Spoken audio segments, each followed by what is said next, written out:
우리 사도신경으로 주님 앞에 신앙 고백하시고요, 주님께 예배하도록 하겠습니다.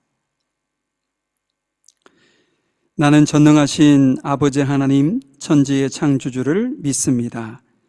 나는 그의 유일하신 아들 우리 주 예수 그리스도를 믿습니다. 그는 성령으로 잉태되어 동정녀 마리아에게서 나시고 본디오 빌라도에게 고난받아 십자가에 못 박혀 죽으시고 장사된 지 사흘 만에 죽은 자 가운데서 다시 살아나셨으며 하늘에 오르시어 전능하신 아버지 하나님 우편에 앉아 계시다가 거기로부터 살아있는 자와 죽은 자를 심판하러 오십니다. 나는 성령을 믿으며 거룩한 공교회와 성도의 교제와 죄를 용서받는 것과 몸의 부활과 영생을 믿습니다. 아멘. 첫 곡이 주 은혜임을 이란 찬양인데요, 우리 한 소절 한 소절 의미를 되새기면서 주님 앞에 온전히 올려드리도록 하겠습니다.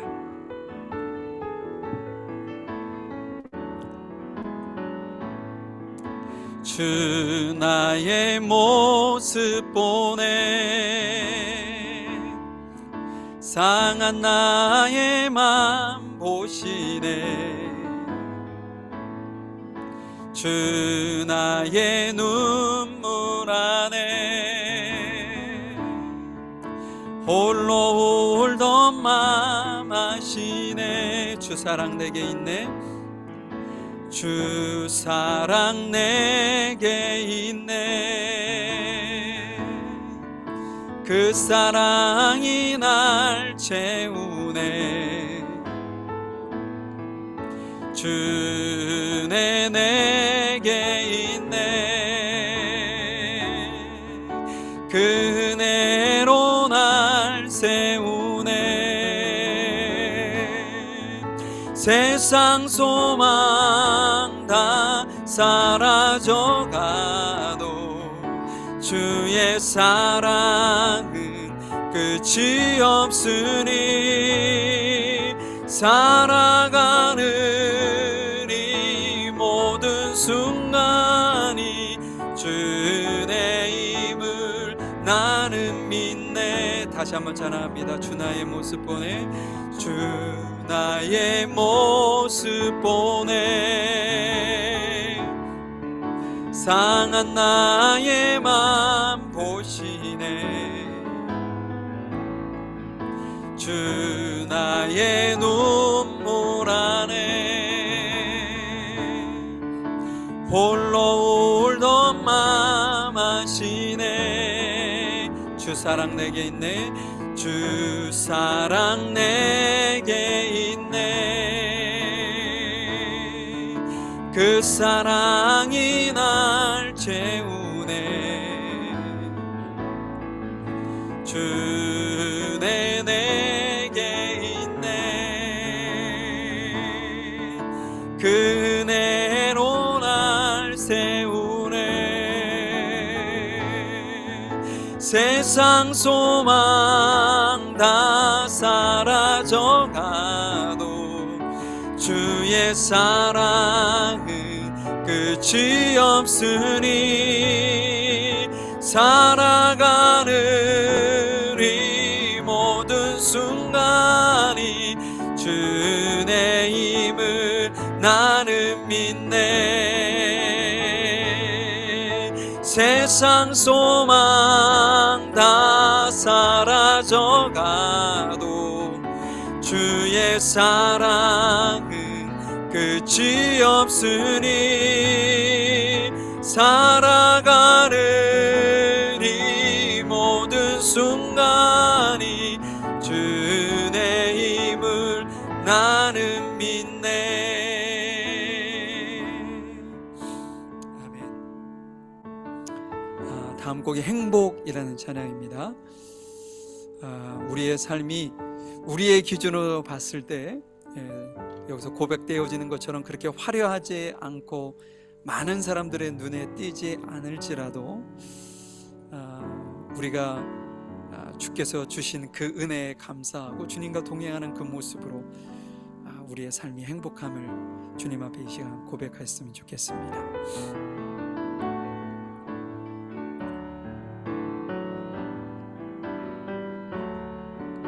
화려하지 않아도 정결하게 사는 삶, 가진 것이 적어도 감사하며 사는 삶, 내게 주신 작은 힘 나눠주며 사는 삶, 이것이 나의 삶의 행복이라오.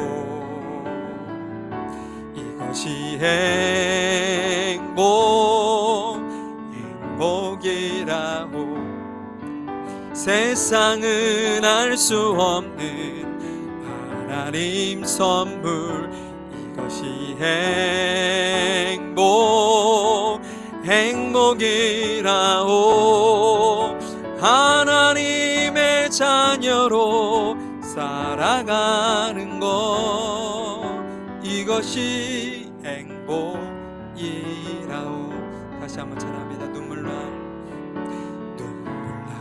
일 많지만 기도할 수 있는 것, 억울한 일 많으나 주를 위해 참는 것, 짧은 작은 삶 주 뜻대로 사는 것, 이것이 나의 삶의 행복이라오. 이것이 행복이라오. 셀 수 없는 하나님 선물, 이것이 행복이라오.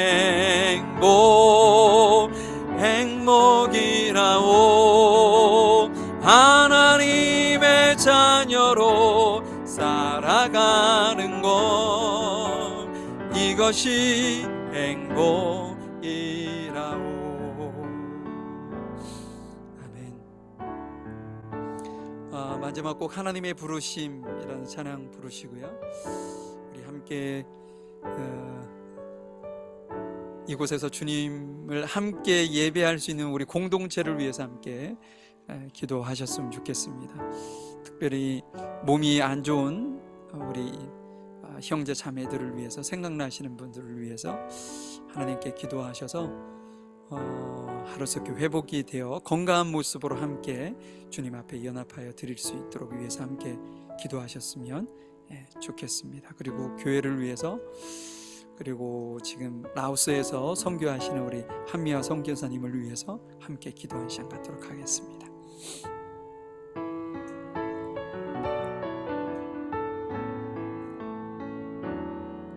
하나님의 부르심에는 후회하심이 없네. 내가 이 자리에 선 것도 주의 부르심이라. 하나님의 부르심에는 결코 실수가 없네. 나를 부르신 하나님의 신실하심을 믿네. 날 부르신 뜻 내 생각보다 크고, 날 향한 계획 나의 지혜로 측량 못하나, 가장 좋은 길로, 가장 완전한 길로 오늘도 날 이끄심 믿네. 작은 나를 부르신 뜻을 나는 알 수 없지만, 오직 감사와 순종으로 주의 길을 가리라. 때론 내가 연약해져도 주님 날 도우시니, 주의 놀라운 그 계획을 나는 믿으며 살리. 날 부르신 뜻 내 생각보다 크고, 날 향한 계획 나의 지혜로 측량 못하나, 가장 좋은 길로 가장 완전한 길로 신실하신 주를 찬양해. 날 부르신 뜻 내 생각보다 크고 날 향한 계획 나의 지혜로 측량 못하나 가장 좋은 길로 가장 완전한 길로 신실하신 한 번 더 찬양합니다. 날 부르신 뜻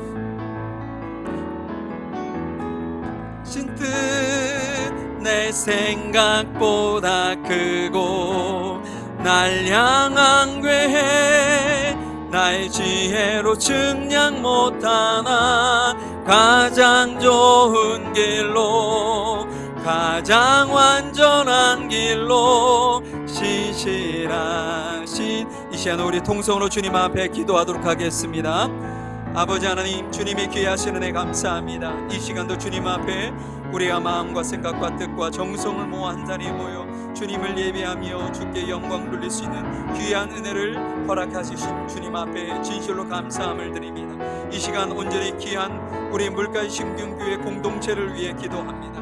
우리 인원은 적고 연약할지라도 하나님께서 우리의 공동체를 통하여 이루실 하나님의 놀라운 계획과 인도하심을 저희들이 믿사오니 주님이여 저희들을 도와주시고 저희들에게 크신 은혜를 베풀어 주시어서 하나님의 나라와 의를 위해 아름답게 사용되어지는 귀한 공동체 되어질 수 있도록 인도하여 주시옵소서. 그 일을 위하여 부르심 받은 우리 모두를 주님께서 기억하시고 무엇보다도 저희들에게 건강을 허락해 주시고 강건케 하여 주셔서 진실로 그 모든 일들 사명들을 잘 감당하기에 부족함이 없는 저희들 모두가 되어질 수 있도록 인도해 주시기를 간절히 원합니다. 질병으로 고통당하는 그들을 위로하시고 회복시켜 주시고 아버지 하나님의 놀라우신 은혜 가운데 주 앞에 세워지는 귀한 은혜를 베풀어 주시고 인도해 주시기를 간절히 원합니다. 우리 라오스에서 선교하시는 우리 한미아 선교사님을 기억해 주시고 은혜를 베푸시고 그가 복음을 전하는 그의 발걸음 그 모든 것들을 주님께서 주관하셔서 아버지 하나님 영광이 드러나며 온전히 선하신 주의 뜻을 이룰 수 있는 그의 사역이 되어질 수 있도록 도우시고 인도하여 주시옵소서. 사랑과 은혜가 풍성하신 하나님, 주님의 귀하신 은혜 감사합니다. 이 시간 주님, 저희들이 마음과 생각과 뜻과 정성을 모아 주 앞에 올려드렸던 찬양, 그 찬양의 가사 한 소절 한 소절이 이 시간 저희들의 믿음의 고백, 신앙의 고백이기를 소망합니다. 힘들고 어려운 상황 속에서도 늘 주님께서 저희들을 강건하게 붙드시고 인도하여 주시어서 주님을 모시고 사는 기쁨과 행복 가운데 주 앞에 온전하게 세워질 수 있는 저희들 모두가 될 수 있도록 도와주옵소서. 무엇보다도 우리 귀한 형제 자매 아내 건강으로 힘들고 마음에 어떤 무거운 짐과 고통이 있는 이들이 있습니다. 그러니께서 위로하시고 회복시켜 주시고 주님께서 하루속히 건강한 모습으로 함께 연합하여 주 앞에 마음껏 주의 나라와 의를 위해 드려지는 삶을 살기에 부족함이 없는 저희들 모두가 되어질 수 있도록 인도하시고 함께해 주시옵소서. 우리 한미화 선교사님 그곳에서 주의 복음을 전하고 또 그곳에서 사람들을 만나 주의 사랑을 전하는 그 모든 발걸음이 복이 되게 하시고 많은 이들이 주의 말씀을 통해 주의 사랑을 깨닫고 주 앞에 돌아오는 놀라운 은혜를 경험케 하여 주옵소서. 이 자리에 함께 하시는 주님을 찬양하며 예수님의 이름으로 기도하였습니다. 아멘. 예레미야서 52장 1절부터 11절까지 오늘은 최원종 형제가 나와서 읽어주시겠을 텐데 다 일어나셔서 말씀을 보도록 하겠습니다. 시드기야가 왕이 되었을 때에 그의 나이는 21살이었습니다. 그는 예루살렘에서 11년 동안 왕으로 있었습니다. 그의 어머니의 이름은 하무달입니다. 하무달은 림나 사람인데 예레미야의 딸입니다. 시드기야는 여호야김이 그랬던 것처럼 여호와께서 보시기에 악한 일을 했습니다. 이 모든 일이 예루살렘과 유다에 일어난 까닭은 여호와께서 그들에게 진노하셨기 때문입니다.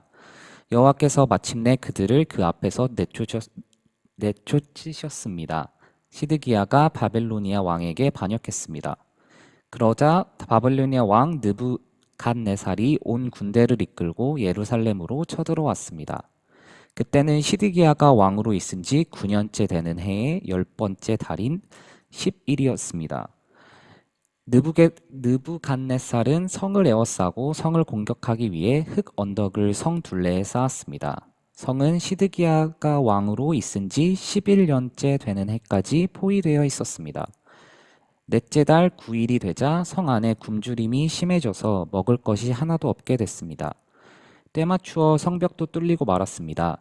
온 군대가 밤중에 도망쳤습니다.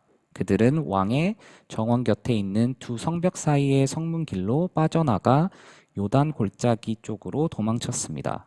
그때까지도 바빌로니아 사람들은 성을 에워싸고 있었습니다. 그러나 바빌로니아 군대가 시드기야 왕을 뒤쫓아가서 여리고 평야에서 시드기야 왕을 붙잡았습니다.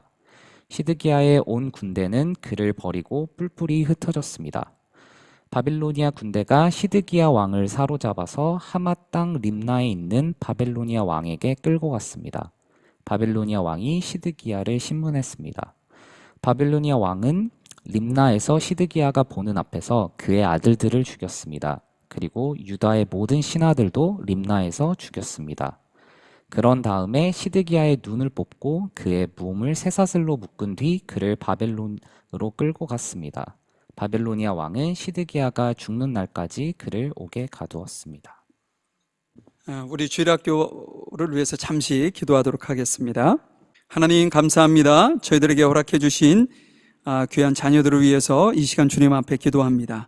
주님께서 베풀어 주시는 놀라운 은혜와 충만함이 우리 귀한 주일학교 학생들을 한 사람 한 사람에게 주님께서 크신 은혜로 베풀어 주시고 저들이 사는 이 세상 가운데 험난한 시대지만 지혜롭고 어느 곳을 가든지 많은 이들에게 선한 영향력을 줄 수 있는 그런 귀한 인재들로 성장케 하여 주옵소서. 이를 위해 세운 교사들에게도 은혜를 베푸시고 그들이 전하는 그 말씀이 우리 귀한 주일학교 학생들 마음판에 새겨져서 그 말씀이 곧 길이고 진리고 생명이 될 수 있도록 인도해 주시옵소서.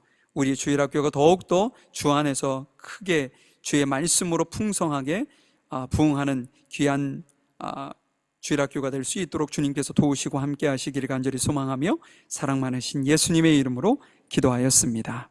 아멘. 광고 말씀 드리겠습니다. 다음 주에는 우리 최동술 장로님께서 기도 인도해 주시면 감사하겠고요. 9월, 10월 매일 성경이 밑에 있습니다. 그거 가시기 전에 꼭 한 권씩 가져가시면 좋겠고요. 청년 연합 집회가 이제 한 2주도 채 안 남은 것 같아요. 계속 기도해 주시면 감사하겠고요. 우리가 영상 광고를 좀 하나 제작한 게 있는데 그걸 좀 한번 잠시 보겠습니다.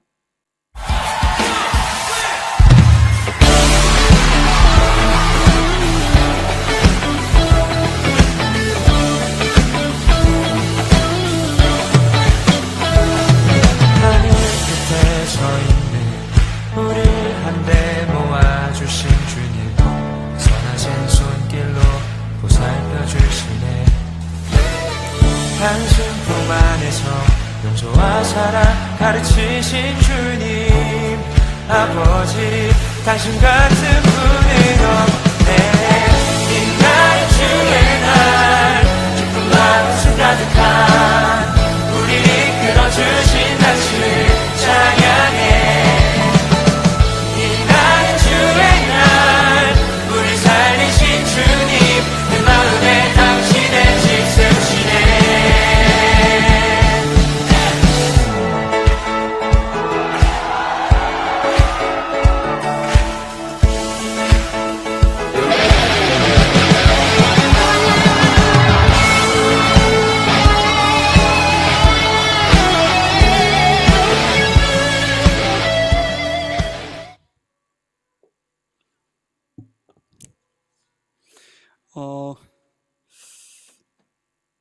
지금 많이들 이렇게 준비를 하셔서 지금 계획을 하고 있고요.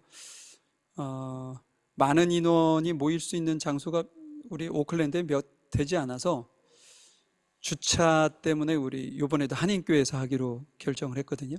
그러니까는 수요 예배 같은 경우는 좀 이렇게 같이 오셔서 연합 예배를 좀 드렸으면 좋겠고요. 다른 날도 실은 뭐 참석해도 상관은 없고, 이분이 쓰신 그 만남이라는 책을 가지고 또 이렇게 그 주제라고 해야 될까요? 그걸 가지고 서로 이야기도 하고 질문도 받고 답도 하고 막 이런 시간도 좀 갖거든요. 그러니까 여러분들이 시간 되실 때 오셔서 그냥 다 열려져 있는 거니까, 청소년들도 마찬가지고 청년도 마찬가지고 어른까지 다 열려져 있는 시간이니까 기도하시면서 시간 되시면 함께 참여하시면 좋을 것 같습니다. 예, 다른 광고는 그냥 주보 확인해 보시면 될 것 같아요. 오늘은 이제 예레미야를 오늘로써 이제 다 끝나잖아요. 그러니까 어찌 보면 예레미야 52장이 예레미야의 결론이다 이런 어떤 내용은 아니고, 역사가 흘러가면서 하나님께서 역사의 마지막쯤 예루살렘을 포함한 이스라엘에게 어떠한 한편으로는 소망적인 어떤 소망을 기대할 수 있다? 뭐 이런 어떤 것을 실마리를 준다든지, 아니면 하나님께서 지금까지 이루어오셨던 것을 어떻게 마무리하실 것인지에 대한 내용들을 실은 우리가 다 지금 살펴보았습니다. 그 52장의 내용은 실은 앞에서 다뤘던 내용인데 그의 최후가 어떻게 되는지를 또 다시 한번 설명하는 내용이라서, 여러분들이 대략적인 내용은 앞부분에서 우리가 확인했기 때문에 알고 계시리라 생각합니다. 그래서 제가 오늘 본문을 묵상하면서 교만, 언약의 파괴자라는 이렇게 제목을 잡아 보았습니다. 우리가 지난 역사, 성경 역사뿐 아니라 우리의 일반 모든 역사를 이렇게 통틀어서 그 역사를 통해서 우리는 많은 교훈을 얻을 수 있는데, 그 교훈 중에 지도자의 어떤 선택이라고 할까요? 그 선택이 그 나라의 흥망을 결정하는 일들을 여러분들은 많이 보셨을 겁니다. 간단하게 예를 든다면 1960년대에서 1980년대 초반에 두 나라의 두 대통령이 있었는데 시비가 완전히 바뀐 사건이 있었습니다. 한 나라가 어디냐면 여러분들도 아시겠지만 필리핀이에요. 필리핀. 그 나라의 대통령은 마르코스라는 사람인데, 이 사람은 1965년부터 21년간 통치를 했습니다. 1986년까지 통치한 사람인데, 그 60년대만 해도요, 아시아에서 누가 제일 부자 나라였는지 아십니까? 변함없이 일본이었어요. 근데 그 다음으로 잘 살던 나라가 어디였냐? 필리핀이었습니다. 우리하고는 비교가 되지 않을 만큼 그쪽은 잘 사는 나라였어요.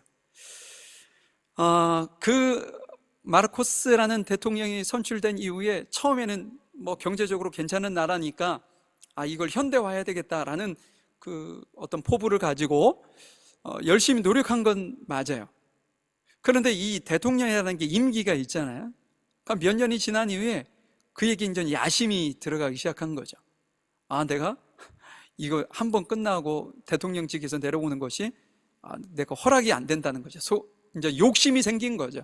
그래서 그때부터 계엄령을 선포하고, 그 다음에 이 언론을 통제하기 시작하고, 그 다음에 자신과 반대되는 어떤 정당 세력을 탄압하기 시작합니다. 그래서 독재 체제를 강화해서 완성을 해요. 그래서 21년간 필리핀을 그가 통치하게 됩니다. 자신만이 할 수 있다는 그 욕심에서 시작된 거겠지만, 그가 통치한 그 기간 동안 필리핀 정부는 매우 심각하게 부패하기 시작했고요. 경제적으로도 침체되어서 국가 부채가 천정부지로 뛰기 시작했습니다. 국민들은 가난하게 되었어요. 부자는 본인만 부자가 된 거죠. 그 고통이 지금까지도 이어져 오고 있습니다. 얼마 전에 기사를 보니까 서울시하고 정부가 주도한 것 같은데 필리핀에서 가사 도우미를 우리가 수입을, 실은 그 필리핀이나 태국의 많은 여성들이 그 홍콩이나 싱가포르 쪽에 가사 도우미로 많이 가거든요. 그러니까 우리나라에 지금 맞벌이를, 한국인 맞벌이를 해야 되는데 아이들을 양육하면서 맞벌이가 이게 쉽지 않으니까 그 나라처럼 우리도 가사 도우미를 좀 도입을 하자, 이런 취지였던 것 같은데, 요번에 그분들이 싱가포르나 홍콩에서 그 가사 도우미를 썼을 때 그 비용은 아주 저렴하기 때문에 그렇게 쓰는 거거든요. 근데 요번에 왔는데 한 달에 거의 200만 원 돈 되는 금액이 나와서 지금 큰 고민이라고 다시 얘기하는데, 어찌됐든 제가 드리려고 하는 말씀은 뭐냐면, 부강한 나라였던 그 필리핀이 지금은 빈곤한 나라가 되었어요. 그래서 인력을 이렇게 수출해서 우리가 60년대 우리 대한민국이 이랬던 것처럼 그런 어떤 해야 생존이 가능한 나라가 되었다는 거죠. 다른 한 나라는 어딘가? 한국입니다. 대한민국. 대한민국에 1961년 5월 16일, 여러분들 5.16이라고 잘 아실 텐데, 이때 쿠데타를 통해서 정권을 잡은 대통령이 있는데 그게 박정희 대통령입니다.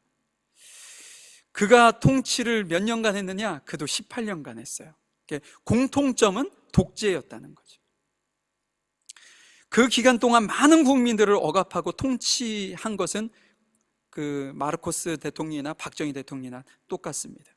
그런데 역사가 이 박정희 대통령을 다른 쪽으로 평가를 하고 있어요. 그게 뭐냐?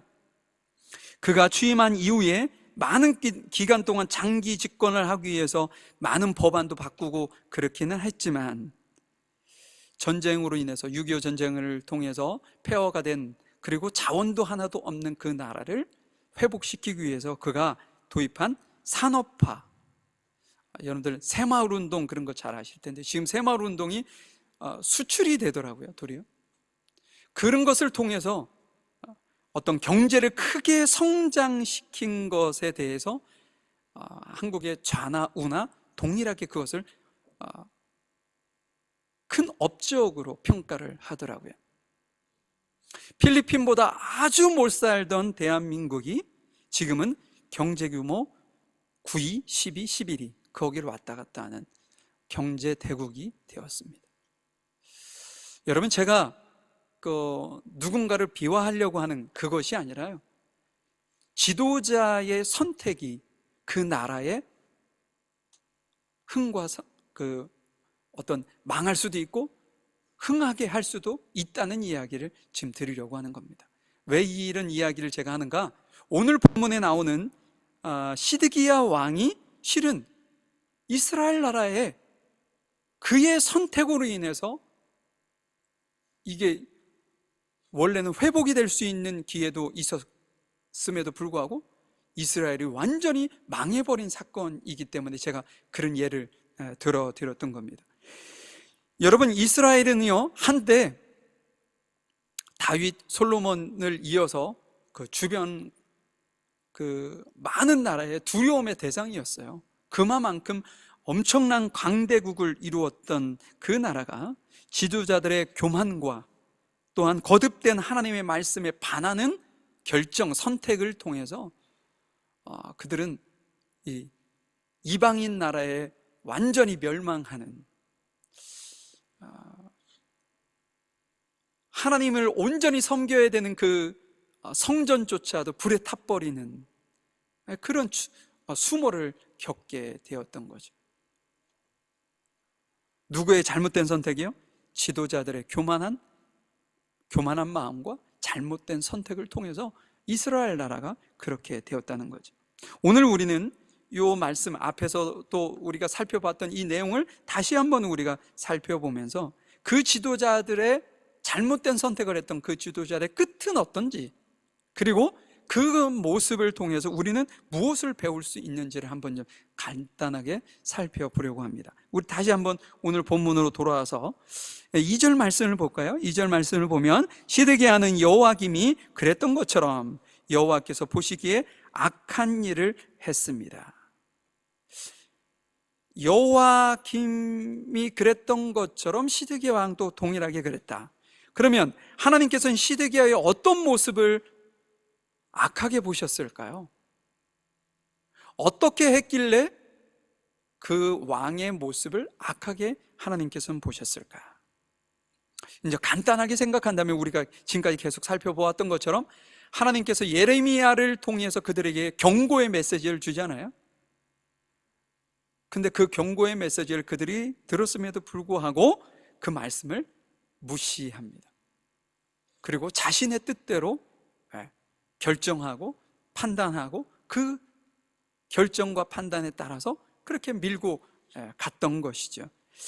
하나님께서 주셨던 그 경고의 말씀을 여러분들 잘 아시지만 바벨론에게 대항하지 말고 그냥 항복해라는 거죠.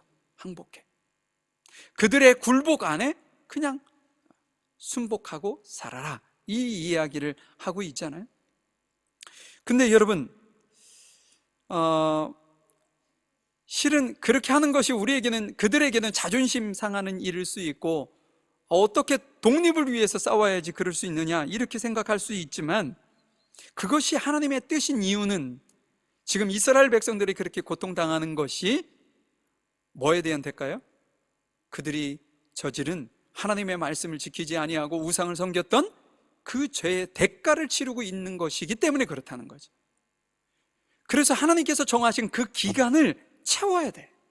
그 시간이 지나야만 하나님께서 회복의 기회를 그들에게 주실 수 있다는 거죠. 그것이 70년의 시간이었습니다. 그렇기 때문에 하나님께서는 야, 바벨론에게 항복해. 그리고 그들이 너희들에게 하는 그대로를 그냥 받아라. 왜냐? 그것이 내가 너희들을 징계하는 징벌이기 때문에 그렇다. 그래야 너네들이 그것으로부터 회개하고 돌아올 수 있어 라는 의미를 주고 그들에게 이야기한 거지만 그들이 그것을 듣지 않은 거죠.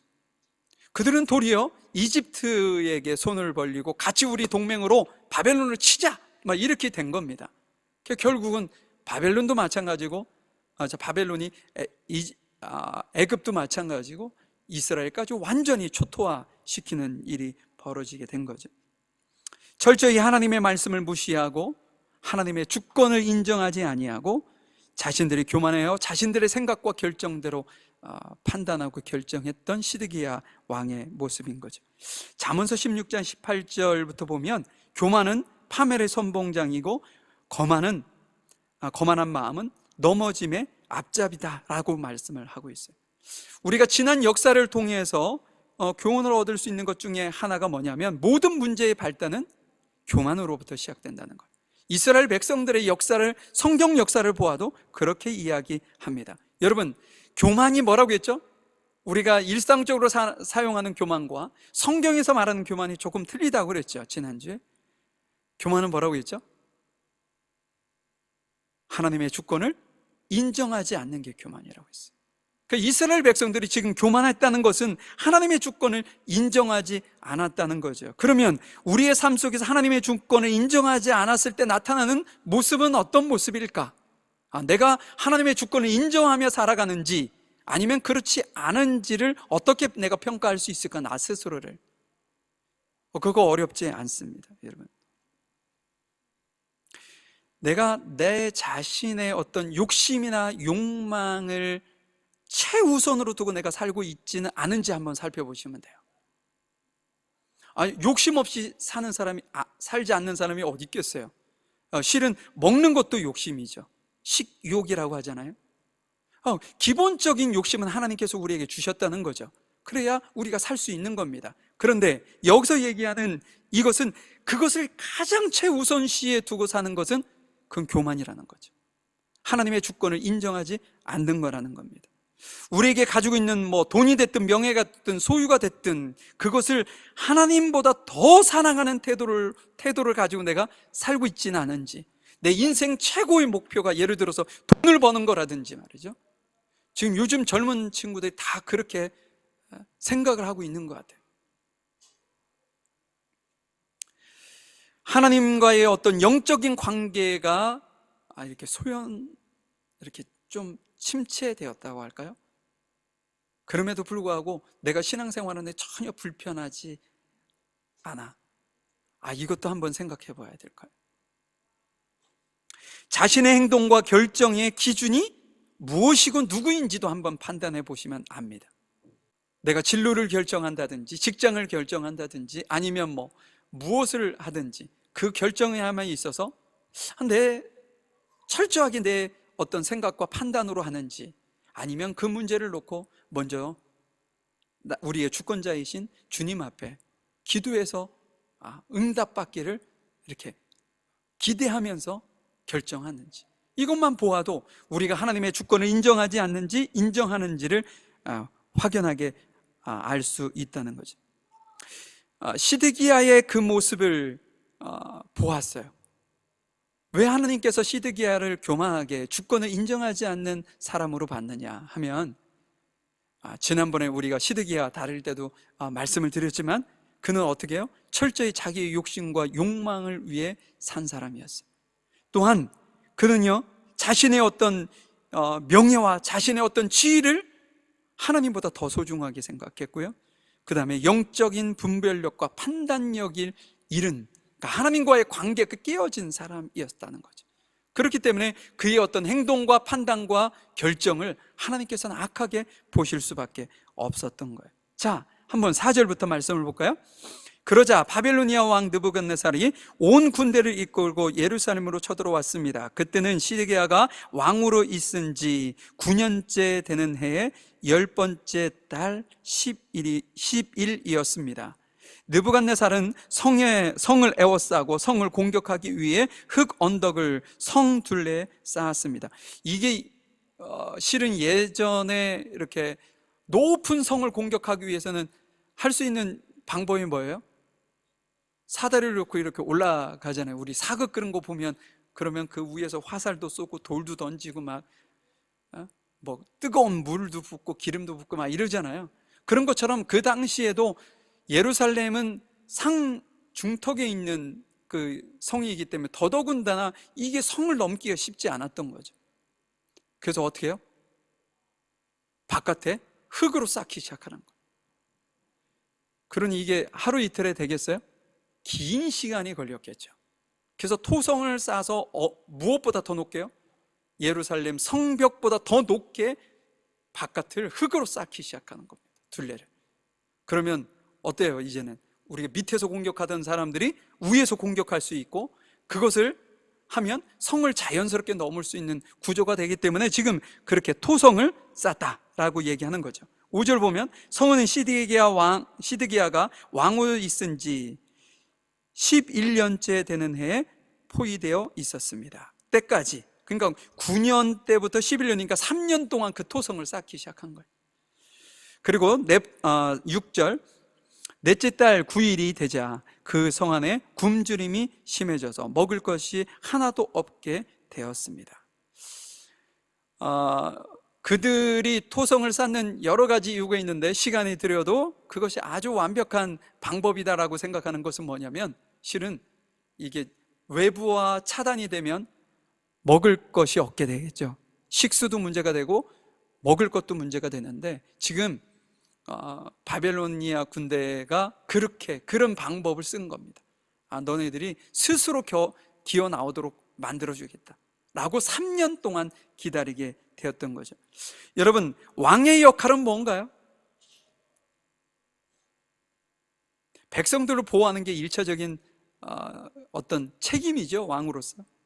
그리고 백성들을 진리의 길로 따라갈 수 있도록, 이스라엘 백성들은 특히나 하나님을 섬기는 백성들이니까 진리의 길을 따라 살아갈 수 있도록 하나님께서 그에게 영적 권위까지 부어준 것이 왕입니다, 왕.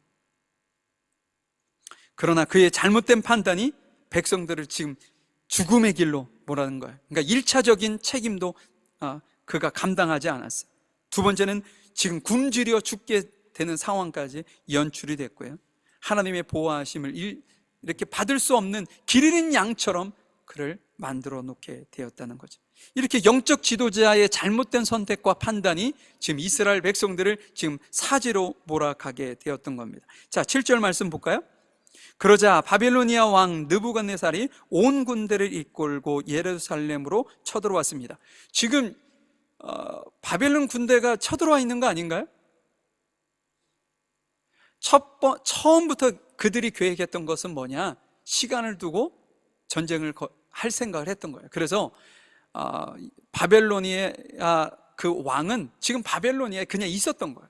있고 나머지 군대들이 와서 토성을 쌓고 성을 포위하고 이제 굶주려서 더 이상 버틸 수 없는 상황이 되었을 때 느부갓네살 왕에게 연락을 해서 이제 됐습니다, 오셔도 됩니다. 그래서 군대들을 지금 데리고 예루살렘으로 왔다는 이야기죠.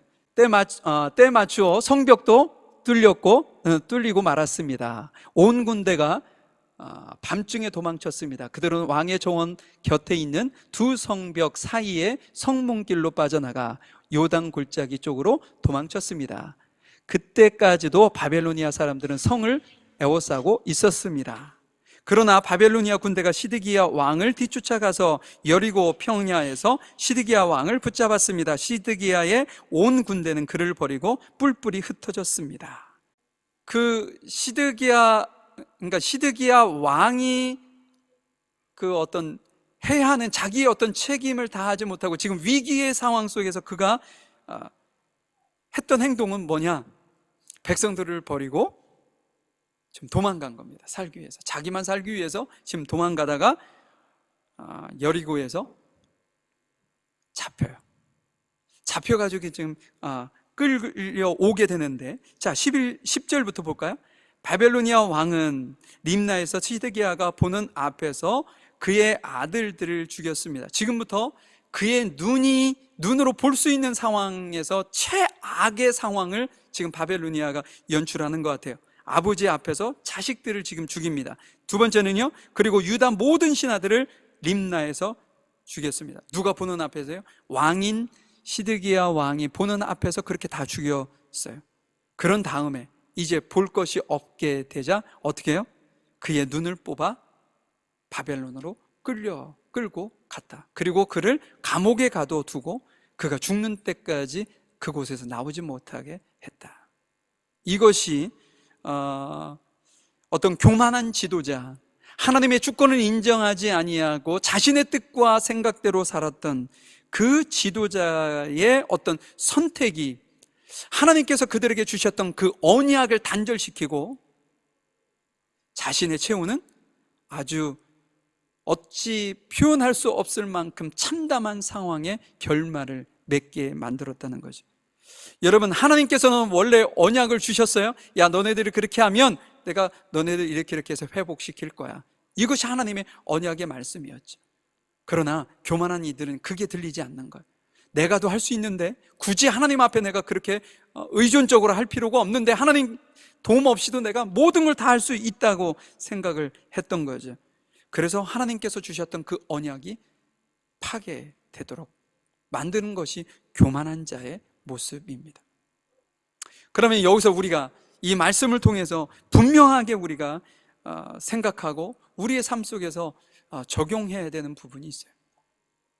시드기야 왕을 하나님께서 예루살렘의 영적인 지도자로 줬던 것처럼, 세웠던 것처럼, 그 영적 권위를 부여했던 것처럼 실은 21세기를 살아가고 있는 우리 모든 그리스도인들에게는 동일한 영적 권위를 부여해 주셨습니다. 우리가 예수님을 믿는 동안 우리는 거룩한 대제사장이 되었어요.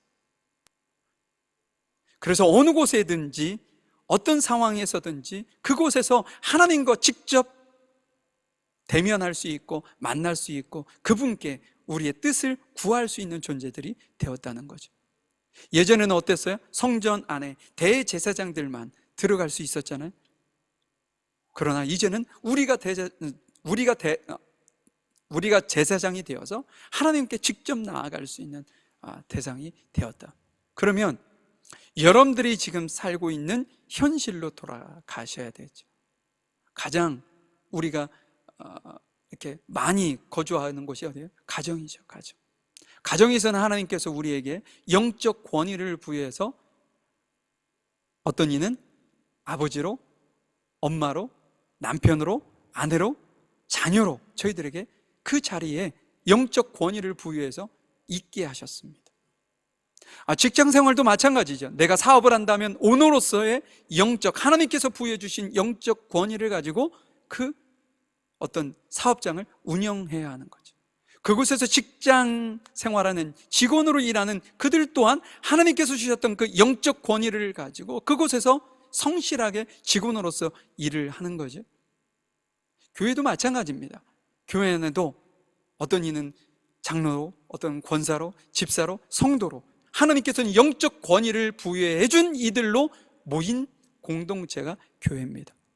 내가 어떻게 사느냐, 내가 어떻게 생각하고 결정하고 판단하느냐, 내가 겸손한 자세로 하나님의 말씀에 뜻을 따라 살아가느냐, 아니면 내 고집대로, 내 교만대로 그 공동체 안에서 살아가느냐에 따라서 하나님께서 주셨던 그 언약을 파괴하는 자가 되느냐, 언약을 회복시키는 자가 되느냐가 결정이 된다는 거죠. 누굴 통해요? 나를 통해서. 가정 안에서는 더더군다나 여러분, 자녀들이나 믿지 않는 혹 가족들이 있다면 그들에게 여러분 영적 권위자로 그곳에 주님께서 파송시킨 거예요. 파송. 그래서 그곳에서 하나님의 영광을 드러내기 위해서 그것을 보내신 거죠. 학생들은 마찬가지입니다. 학교도 마찬가지예요. 친구들을 만나고 교수님을 만나는 그들을 그냥 이렇게 성장의 과정으로 생각되어지는 것이 아니라 그곳에 하나님께서 보내셨다. 여러분들에게 부여주신 하나님의 그 영적 권위와 또 영적 권위를 받음으로써 내가 어떻게 선택하고 어떻게 판단하고 어떻게 결정을 하고 내가 어떻게 말을 해야 하는지조차도 주님께서 실은 우리에게 원하시는 기준이 있다는 거죠. 그것을 주님의 주권을 인정하시면서 여러분들에게 주어진 삶에서 성실하게, 그리고 하나님께서 보시기에 그 지금 시드기야 왕을 악하다 평가하셨던 것처럼 우리를 악하게 아니라 야, 너가 참 선하구나. 내가 잘하고 잘못하고가 문제가 아니라 하나님의 뜻을 따라 내가 살려 하고 있는지 그렇지 않은지가 결정되는 거거든요. 그러니까 내가 어떤 상황과 어떤 처지에 있을지라도 주님, 제가 주님의 선하신 뜻을 구하면서 그 뜻대로 제가 살겠습니다 라고 했을 때 우리 시드기야 왕의 결론이, 교만한 자의 결론이 정말 참담했던 것처럼 그런 삶이 아니라 정말 하나님께서 우리에게 베풀어 주신 놀라운 은혜와 축복이 우리 모든 성도들 안에 있기를 간절히 소망해 봅니다. 우리 잠시 주님 앞에 기도하게 봅니다.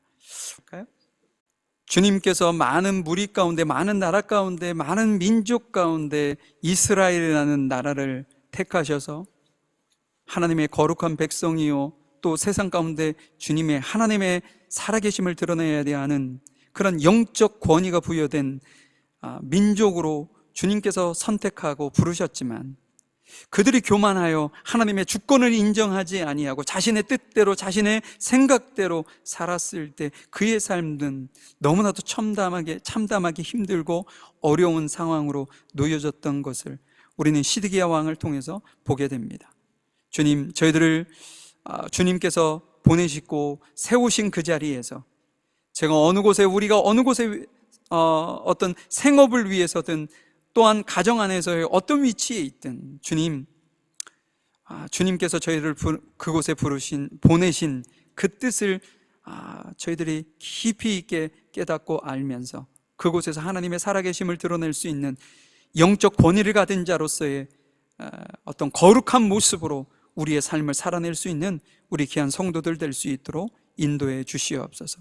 그래서 하나님께서 주신 그 언약을 회복시키는, 파괴자가 아니라 회복시키는 우리 모든 성도들이 되어질 수 있도록 도우시고 인도해 주시옵소서.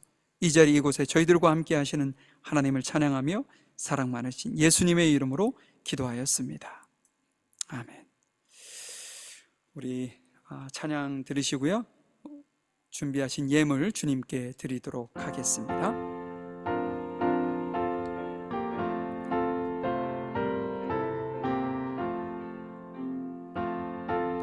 내 주 대신 주를 참 사랑하고 곧 그에게 죄를 다 고합니다. 그 은혜를 주신 내 예수시니 이전보다 더욱 사랑합니. 4절입니다. 그 영광의 나라 나 들어가서 그 풍성한 은혜 늘 감사하리. 금면류관 쓰고 찬송할 만 이전보다 더욱 사랑합니다.